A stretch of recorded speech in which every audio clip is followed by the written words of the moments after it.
All right. Welcome back to VWID Talk podcast. Thank you folks so much for joining us. Once again, we're your hosts, Wes and Jan. And today we are excited to be talking about the ID.Buzz and all the exciting things that come with that. Jan, why don't you tell us about Brian? Totally. We have a special guest, Brian. Brian is a EV specialist in University VW in Seattle. That has been, by the way, family business since 1958. So, Brian, welcome. Nice. Thank you for having me.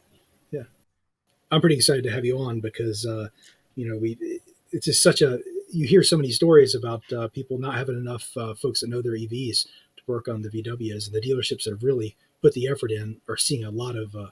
It seems like they're seeing a lot of good karma come back out of that in the way of people buying ID4s. So having somebody like you is a great thing. Thank you. Thank you for that.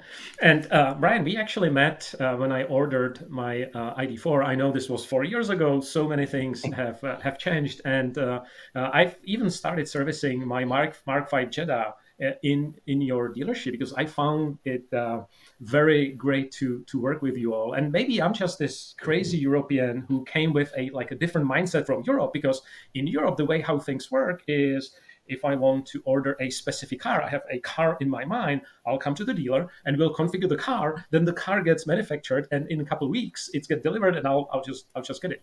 But I feel like in the US it's the opposite way, right? It's like, oh, I want that car and that dealer has it. And of course, I just learned the hard way that some dealers like you are building the longer term relationship with customers. I just like one small example from my last situation when my car got bricked by a over-the-air update. You guys said, oh, tow it overnight. And I was literally able to drive the car the next day. So your EV techs did really, really, really great job. So thank you for that. So the point for me is that even that I had to pay extra to tow my car all the way to your dealership, it was way worth it. Thank you so very much. So Brian, what is the secret sauce that you're using to be such a great dealership? Well, I mean, first of all, ownership has been consistent. So the same family owns the store that started it in 1958. Second generation is running it now. Third generation is up and coming. And the philosophy's been pretty consistent. For me, I joined Volkswagen out of a family business background, had a family business for 3 decades. And the property that we were in was redeveloped by light rail coming through Bellevue. So I ended up, not by my choice, but by different choice, in a different circumstance, I ended up with a different career. But what I found is when I first started here, I mean, very much family business, similar value set. And so it fit kind of my modality, which was developing relationships with potential customers, and those people then become customers. And hopefully, if I continue to service them, their friends and family will become customers as well. I mean, so perhaps a little bit different approach than many car dealerships. And the other thing that happened with ID4 was, because it was a brand new car to Volkswagen, what I found was most people needed more of a concierge experience than a sales experience. I mean, they knew what they wanted, but then they had all the steps had to be put in place to make the experience a success. And so your job became, the sales part became, I wouldn't say secondary, but it became one component of many components of getting the process to a conclusion. So it was not a single step process. Helping them figure out how to get a home charger installed and things like that. And I mean, how many people came to you knowing they wanted to do something good for the environment, but not knowing anything about electric vehicles and how they work? Was that common? Probably about a third of my 30 to 33% of my customers at least had no idea or experience with EV whatsoever. And it was like, this is what I want to do. How do I get from point A to point B? And my answer was, well, we're not going to go from point A to point B. We're going to go from about point A to about point X or Y.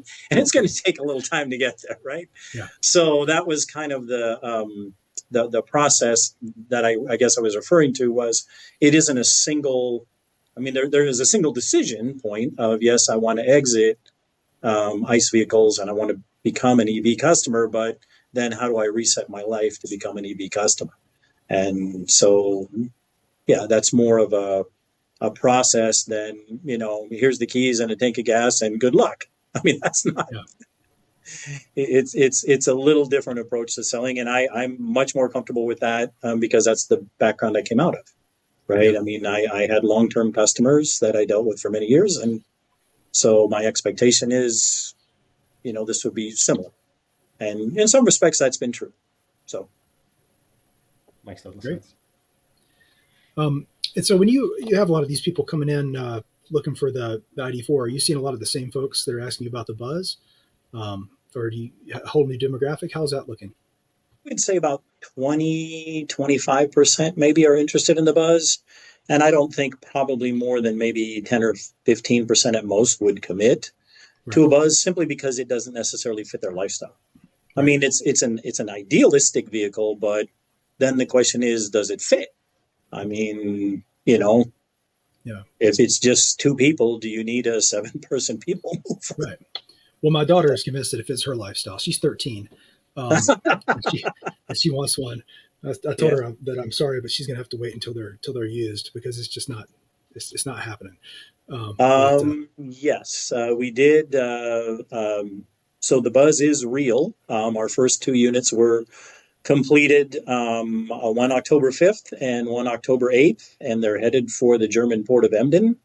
But the price point would not be for the faint of heart. They're coming out priced in the, I think, 72,000 and 173,000. So yeah, yes, this is not the average transactional price for a Volkswagen. I mean, by right. far, it's very, very different.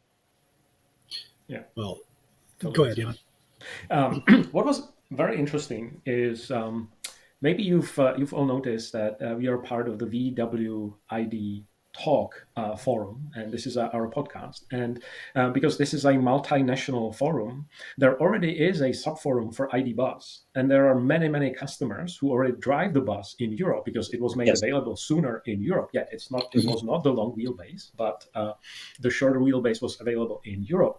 And what was interesting is that our moderators from the WID Talk did a poll of customers, and 55% of customers who got the ID.Buzz said that this is their very first VW. This was really surprising to me, and I think it's a great news that potentially the Buzz is bringing in new customers. Well, I know you're not supposed to call it a minivan, but if you're looking for something like a minivan with sliding doors and that general shape and 7 passengers, you don't have any electric choices, right? I mean, you can get the Chrysler Pacifica, I guess. And since Chrysler is not part of our podcast, I can say that I've been reading that the reliability is not what people would want. I think you can get 40 to 50 miles of electric only range, and then it's a hybrid. But there are no electric 7 passenger choices out there that are minivans, and there's only one other 7 passenger electric. Well, if you don't non-Tesla, right? The Kia Right. EV9 is the only one I know of. Correct. Yeah. So, I mentioned before we started the podcast here that conquest sales is important to every brand, and what you call it when somebody buys their first VW. So, I mean, are you anticipating a lot of people coming in that are new to VW and just think this? Maybe they watched Field of Dreams as a kid and saw the microbus and think that this is the thing for them. How are you hearing anything like that? Or people coming into VW dealership Yeah. that have not been? I would say it's very much an aspirational car for a Yeah, lot of people. The way the vehicle is configured, the all-wheel drive will be a 6-passenger vehicle, so the middle row will be captain's chairs. The rear-wheel drives will all be configured as 7 passengers, so they'll have a bench seat in the middle. So it kind of depends on your configuration, whether it's a 6 or 7 seater. right. But it's definitely it pulls from and I wouldn't say an entirely different crowd, but I mean, we have customers. So we have 2 stores here. We have an Audi store and a Volkswagen store, and a number of people that are, very dedicated, shall I say, to the Audi brand will definitely be crossing the aisle and buying a Volkswagen Buzz. I mean, again, there's nothing really comparable to it in the marketplace. The closest thing is probably the EV9, but it's not remotely similar to anything that the Buzz is going to be. I mean, the Buzz is going to be a lifestyle car. Yeah. And there's already, I mean, before it even shows up, there's already companies that are manufacturing things that go with that lifestyle vehicle of the Buzz. Yeah. So it's happening. I mean, it's that whole, not just the vehicle, but the ecosystem around the vehicle is already emerging. So, yeah.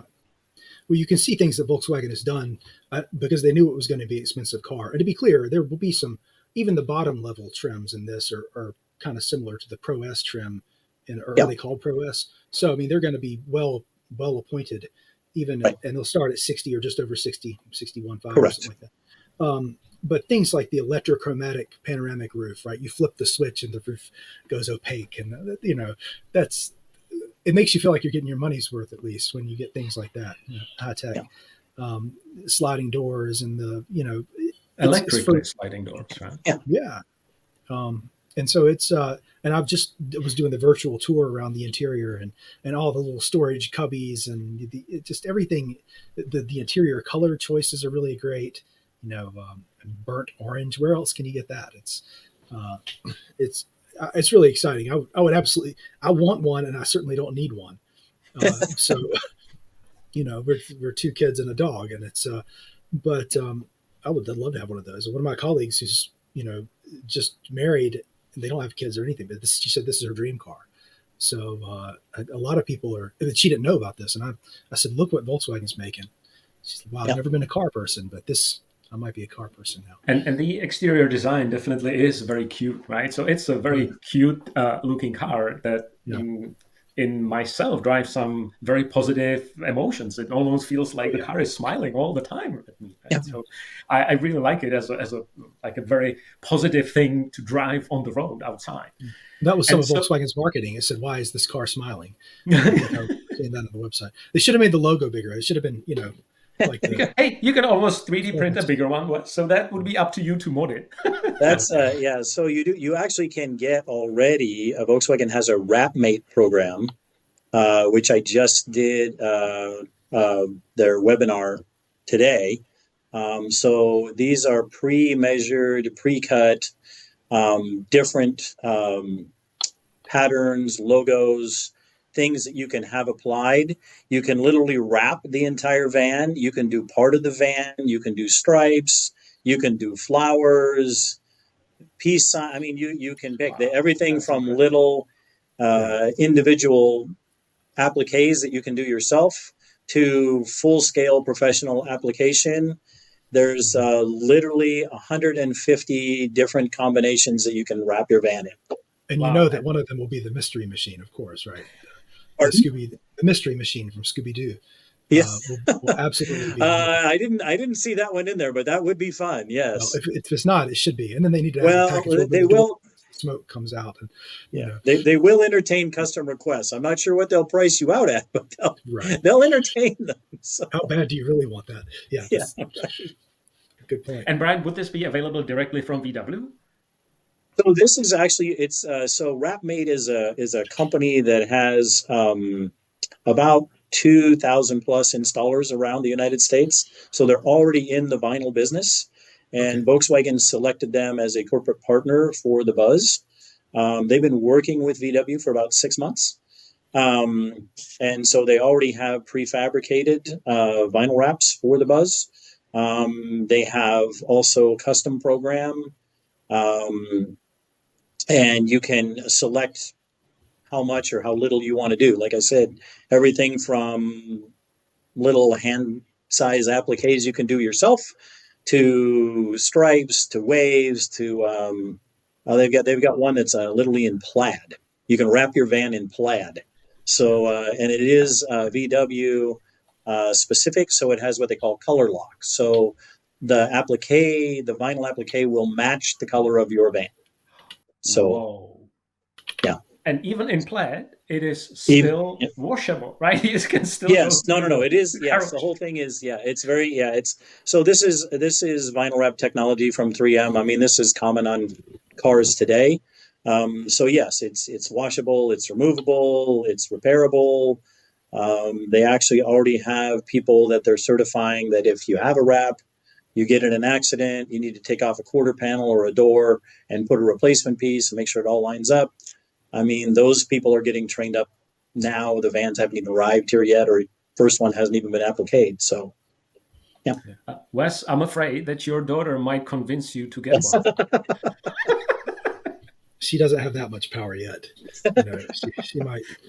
And none of the kids would get a new car, even if it wasn't this expensive, right? You could offer a trade, your college education for a van. Right.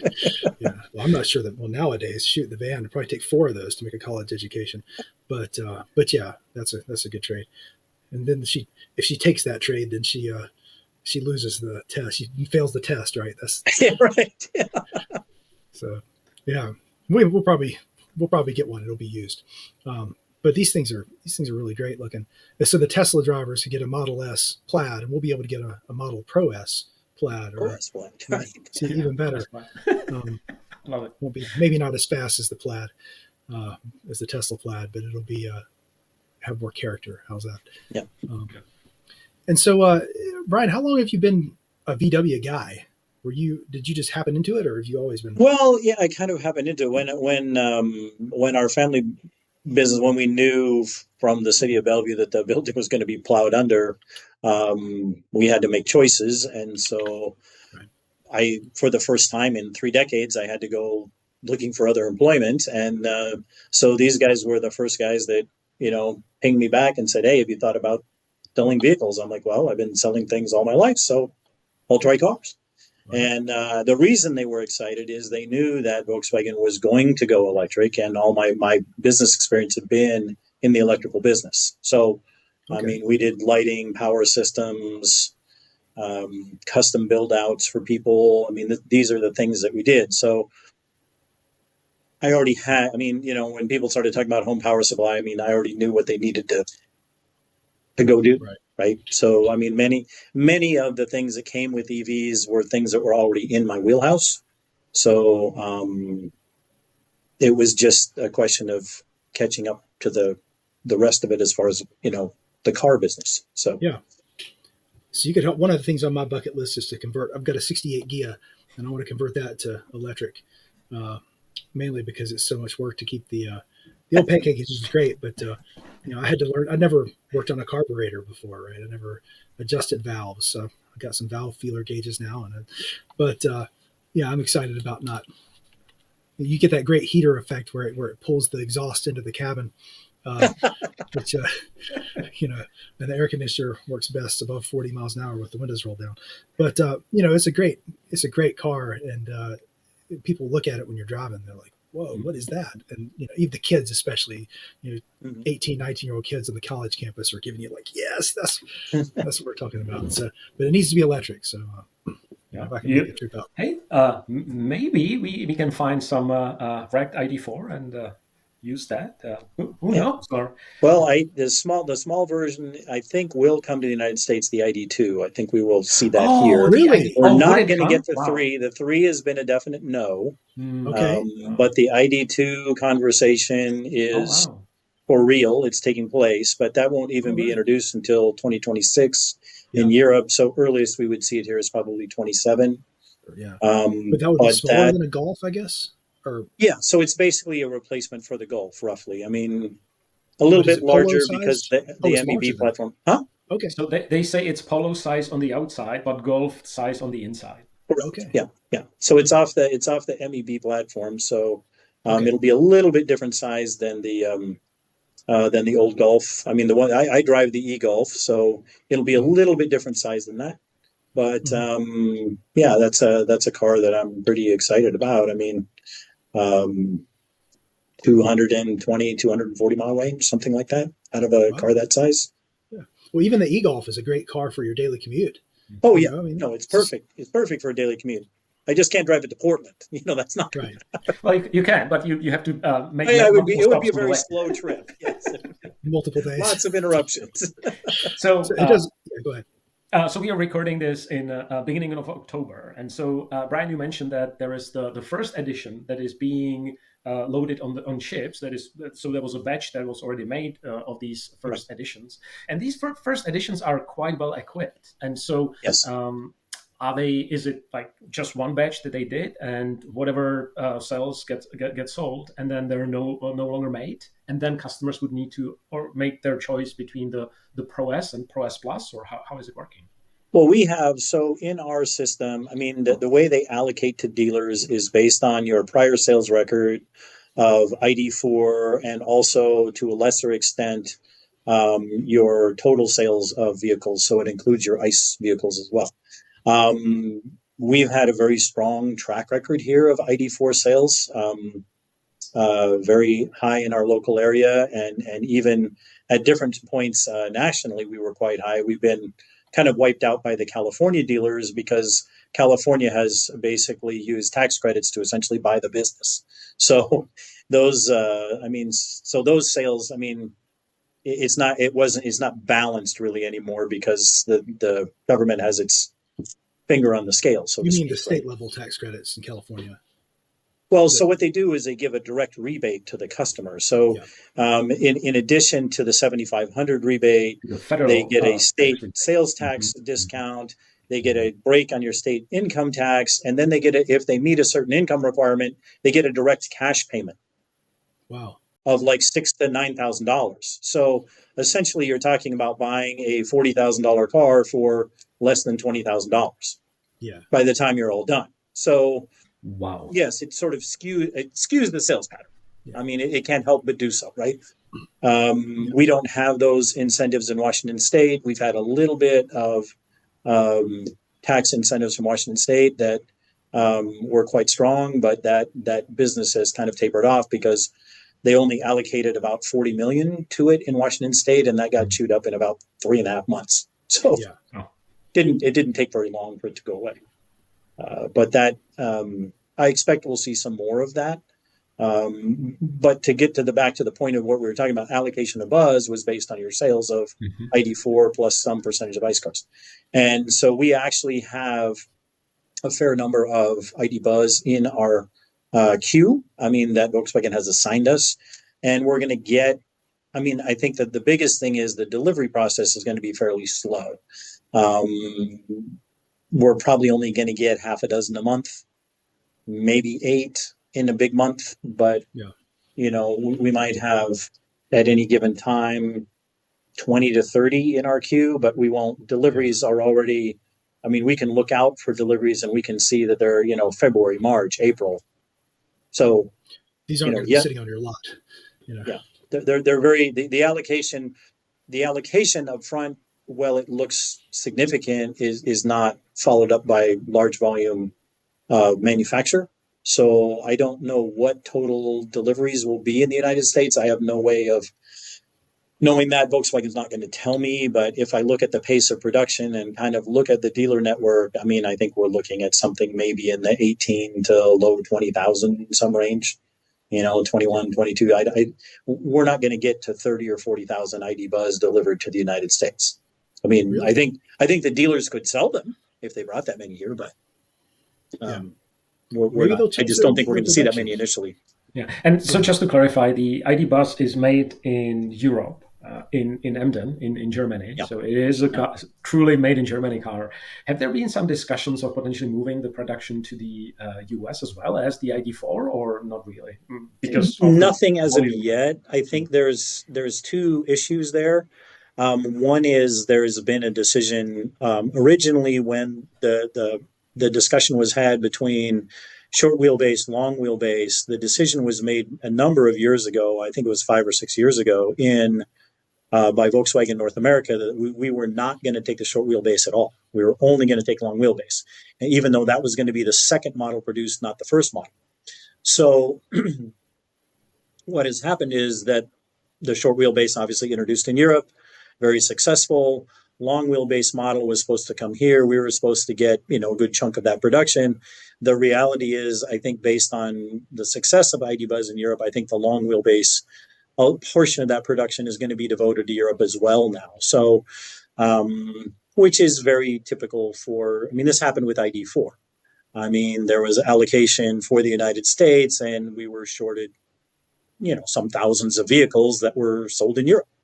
And I mean, we're going to face the same thing. Eventually, they'll probably have to build ID.Buzz in the United States, but that would require a different volume level. I mean, probably something in the neighborhood of 50,000 a year unit volume, 40, 50,000, regular unit volume for them to assign it here. So I'm not sure that would happen. What is the volume for ID.4 currently? Pardon? What is the annual volume for ID.4 currently? ID.4 is just right around 40,000, I think, something like that. So it's just pretty. The ID.Buzz would have to have a similar number, right? I mean, you can't open a production line without, multiple tens of thousands of units. What is the most popular? What's the volume on the most popular model that Volkswagen sells in the U.S.? That would be probably Tiguan.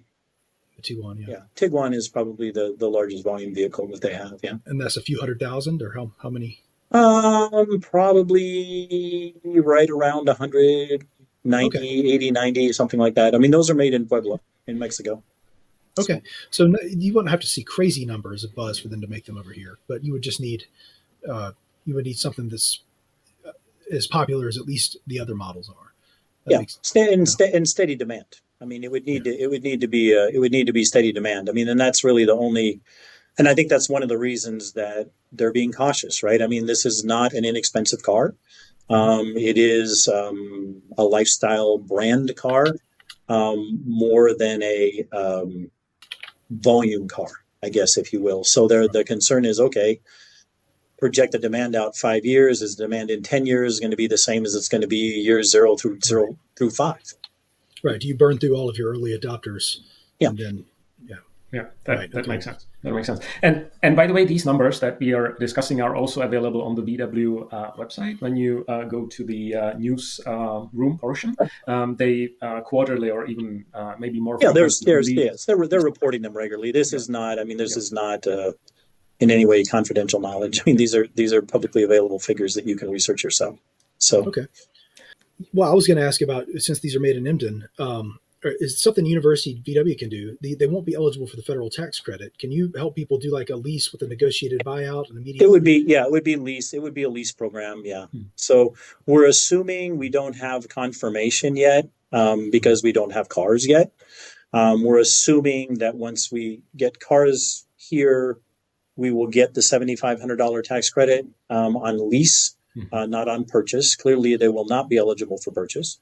But our assumption is they will be eligible for lease. That is an assumption at this point in time because we don't have cars here for approval yet. And so we're waiting for that to come through. But for example, I guess comparable vehicle may be Audi. Number of electric vehicles made in Europe, in Germany, and in other European countries, and those are eligible for the 7,500 on lease program only. So we're assuming that Volkswagen Buzz will fall under the same measurement statistics, I guess, if you will, and hence qualify. So we're waiting to see.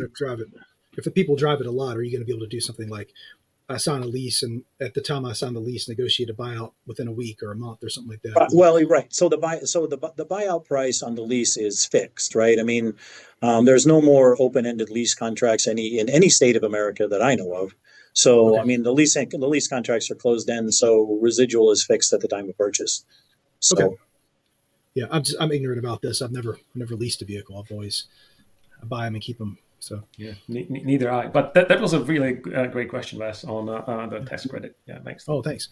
So, Brian, we were talking about the exterior styling, the custom wraps that will be really, really exciting. Mm-hmm. It will add like so much character to the car that already has a character by itself. So I really can't wait to see them on the road.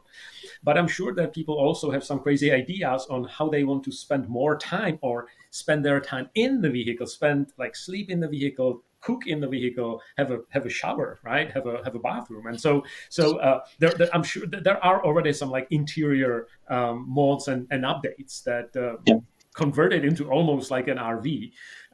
And so, have you heard about some of those suppliers, and what is the Yeah. most common thing that people ask about?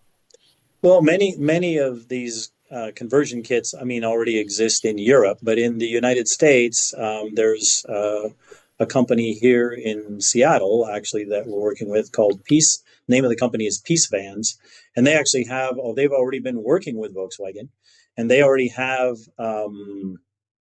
They have like a camper box for like a day trip kind of thing.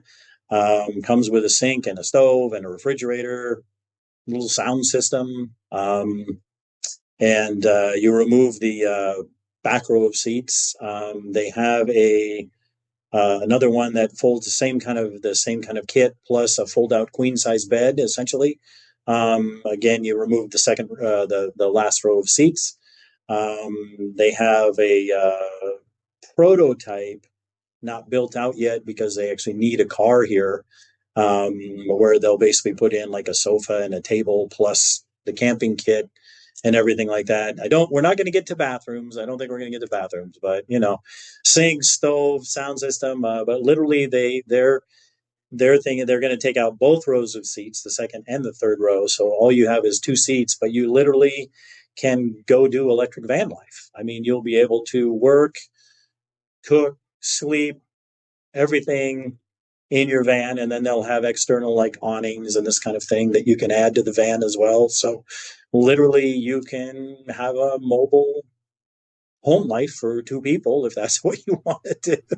So yeah. But yeah, the first two options are already those are already plotted out, and you can actually, once you were to get an ID.Buzz, I mean, you could actually have it kitted out that way. And I think they have preliminary pricing even up on their website. So Peace Vans, yeah, Peace Vans. So if you're interested, check that out. And of course, these interior and exterior might be possible to combine, right? So you can have a beautiful flower wrap, correct, and also some like interesting couch and almost like a living room inside. So yeah, that's going to be 100%. Yeah, you can do all of that. Yeah. That's gonna be super iconic. And so, Brian, if I'm a customer who really wants an ID.Buzz, so what's the best way for me to order it? And I'm guessing that at least the friends that I spoke with, they already have a specific color combination in their mind. So what's the best way to get the Buzz? Well, we have inventory allocation, right? Which we can, which we'll be selling through as they come in. In addition to that, we believe that we're going to get the ability, like we have with other Volkswagen models, of placing orders on the factory. I don't expect that's going to be a broad-based thing. I mean, we're not going to be, so let's say if we were getting 25 or 30 coming in inventory, they're not going to let us place another 25 custom orders, but they may let us place, 5 or 6 or 8 orders on the factory. So we're kind of waiting to get more detail on that option. I'm assuming we'll know more about that pretty quickly within the next 30 to 60 days as the first ones start to arrive here. So people will have an option of doing that. Being that the car is produced in Germany, and Jan, you waited for ID.4, so you know about wait times. It is not going to be a rapid process. So unless you have a great deal of patience for a fair amount of waiting, and I would say 6 months at least would be conservative, because even if they built your car in 3 months, it's going to take another 2.5 months to even get here. So you would need to be fairly open-minded toward how long it's going to take you to get that car. Yeah, it's a long drive from Germany to the West Coast. So at least Jan chuckled a little bit. Sorry. Yeah, I mean, I think people are willing to be patient for something like this. It's special. So, Jan, what else did you have? Yeah, well, so we are actually very excited because maybe you've heard, Brian, that we are kind of retrofitting different parts to our car. So Buzz is retrofitting rear heated seats that he didn't get because the Pro S Plus or the Pro S that he ordered was not available. I, as a European, added rear European taillights because, well, that's what Europeans do, right? You want to drive with yellow blinkers. And so looking at the specs on the VW website, like, we are very excited that there is only very few things that you can ever want to retrofit. You want to do these types of different changes, from converting it to or adding kitchen or adding sofas, right? These are the types of modifications. Because even and I'm looking at the Pro S Plus car, it has the HK sound system. So it has head-up display, the 360 camera, electric liftgate. Like, what else would you like to have in such a vehicle, right? Yeah, well, the models are pretty loaded because you basically can only get the Pro S trim, the Pro S Plus trim, or the first edition trim, and they're going to do, I think, about 6,000 or so of the first edition, and that's going to be it. Okay. And then so after that, it'll divert to Pro S and Pro S Plus, but pretty much you can order the car essentially fully loaded from the factory. So there isn't really a lot of modification that you need to do. It looks like the screen, the software is all going to be pretty good. And it's 4.0, yay! Yeah, 4.0 or 4.0 for X, software version 4. Well, so that is exciting. So the good news, right? So the good news is, well, battery preconditioning and all that already on there, which is going to be important because the car is it's physically large and it weighs quite a bit. And so I think that was kind of the biggest surprise for most people, myself included, was the range. I expected it to be a little bit longer. But once they were like, oh, by the way, the car weighs, I'm like, oh, okay, yeah, 7,000 pounds plus. It's like, yeah. So that's not the gross vehicle weight rating. That's the curb weight. The 7,000. Yeah. Wow. Yeah. It's. Well, and they're estimating the range will be in the low 200s, like 220. Yeah, it's going to be 231 and 234. So 231 all wheel, 234 rear wheel. So not much different. And the reason there again, you would expect more difference between rear wheel and all wheel, which you get. I mean, the delta in the ID.4 is like 25 miles in rear wheel and all wheel, but the delta is only 4 miles in the ID.Buzz because it's already such a heavy car. Because it's already such a heavy car. It's and also aerodynamically not as great as the ID.4. And so my gut feel is that these numbers that we've talked about are the WLTP estimates, and it also includes highway driving. And of course, like in the highway driving, the ID.Buzz will have much more resistance, aerodynamical resistance, right? And so that contributes a lot to the range and usage. My gut is that in summer, in city, the range will be pretty good. But of course, in the winter on the highway, that's where the range will, correct. Your range will be much more conforming to the estimates. I mean, once you get to the colder weather, I mean, here in the Pacific Northwest, I mean, you're looking at November through February. The rest of the year is actually not too bad. I mean, once you get the overnight temperatures, out of the 20s and 30s, your charging is pretty decent. And if you have battery preconditioning, you should be able to, get, rated range or better even on cold days. So, right. Yeah, totally. Well, and for the one person that's watching this video that's not familiar with electric cars, this is for 99.9% of your driving, this is not an issue, right? The only time the range is ever an issue is for road trips. And, we took our ID.4, I said in an earlier episode of the podcast, we took it to Orlando, to Port Canaveral and back. It didn't have any issues. And, and we're stopping around 220, 230 miles anyway. So I think for most people, it's just not a problem. Exactly. And especially with the network of fast charging stations, I think road tripping is much, much easier these days. Yeah. And these will be coming with the CCS connector. Yes, these will be coming, with CCS J1772 for household connection. I think so this will be 2025 model year. 2026 model year out of Europe will change to the Tesla connector. NACS is the North American charging standard. Mm-hmm. Yeah, it is now. It is now, yes. Yeah. So, and the other question I was going to ask, you mentioned that all the rear-wheel drive versions came with the bench seats, so the 7-seater configuration. Yeah. The configurator online allows you to upgrade, I think, for maybe you can buy the captain's chairs as an option. So the default is the bench seat. Can you install that at the Yeah, go Yeah. ahead. Well, you can. So this gets us back to the factory order thing, right? So that when they're shipped from the factory, that we'll probably see mostly bench seats as standards with an occasional captain's chair. But if we go to an order function, we can order that directly as a Yeah. captain's chair, have it delivered that way. So I can see it both ways. I mean, look, it's somebody, if you're buying a 7-seater, you're going to want the bench seat, and that's what I think I would want. But there's some utility to having the captain's chairs and being able to have the mom or the dad, whoever's in the passenger seat, go back through the two seats and take care of the kids fighting in the third row. yeah, it We does. don't Yeah, support corporal punishment, but if maybe for comfort, But yeah, And it's nice to have the option. yeah, I agree. And my understanding is that the second row, similarly, like in regular cars, like in the ID.4, is not removable. So you can remove the third row seats, but not yes, the second row seats. not the second row seats, correct? And that includes the captain's chairs. So those captain's chairs Right. also cannot be easily removed because of the track and some Right. power connectors that are going into those seats. I mean, you Yeah. can remove them with a socket wrench, but not with it. Yeah. Right. Okay. Not very simply. Yeah, it's gonna take a bit. Yeah. Great. So, gentlemen, this was super exciting. Brian, thank you so much for joining. Wes, Absolutely. awesome. Yeah, for sure. Thank you so much for the time, sir. It's great to hear somebody that's in the middle of it, and you also gave us that tidbit about the ID2 that I'm very excited about. Yeah. I didn't know we were going to get. That's not for sure, right? That's just. Well, it's not, the issue was ID3 was a definite no.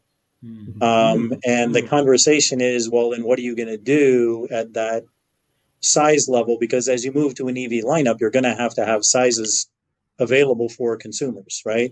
Yeah. And that's been the question.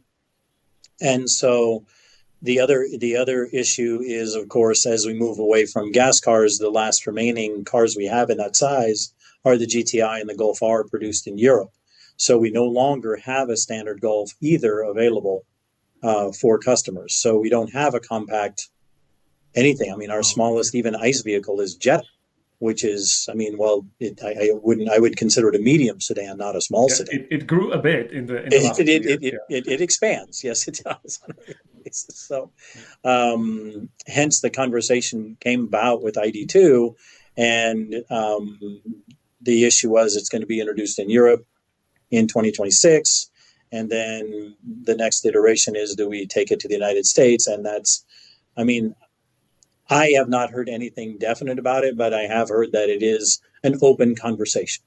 Okay, So Wes, what we will do, we'll start a poll on the VW ID talk to see if people would like VW to bring the ID2. That would be amazing. And I heard about the GTI versions potentially, so it could be pretty hot hatch, right? They're going to do right. They are going to do a GTX version of that car of the ID2, but that's not coming till I think even in Europe 27 or 28. Oh, okay. So that may be a 2030 car before we see it in the U.S. But eventually, that's their goal is to exit the ICE business, and to do that, it means they're going to have to create some kind of hot hatch to replace their GTI Golf R business.